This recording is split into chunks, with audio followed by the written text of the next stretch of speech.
बीडपेक्षा सिंधुदुर्ग जिल्ह्यामध्ये दहशतीची मोठी परिस्थिती निर्माण आणि कायदा सुव्यवस्थेचा पूर्णपणे बोजवारा उडलेला आहे। आपल्याला माहिती असेल की कुडाळमधील बिडवळकर नावाच्या तरुणाला लग्न करून फक्त 22,000 रुपये द्यायचा होता म्हणून शिंदे सेनेच्या एका प्रमुख पदाधिकाऱ्याने लग्न करून मारला आणि त्याचा मृत्यू त्यामध्ये झाला।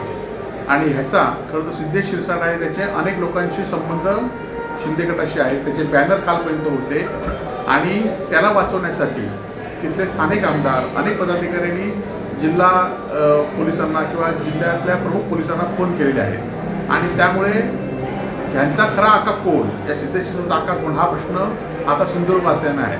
खरं तर पोलिसांनी त्याला मदत करणाऱ्या सगळ्यांचा तपास केला पाहिजे आणि ज्यांनी कोणी हा तपासामध्ये दबाव आणण्याचा प्रयत्न केला त्यांची नावं जाहीर झाली पाहिजेत। आणि या संदर्भात शिवसेनासुद्धा लवकरच तीव्र असं आंदोलन या ठिकाणी करणार आहे आणि या परिस्थितीचा आका कोण हा पोलिसांनी शोधला पाहिजे।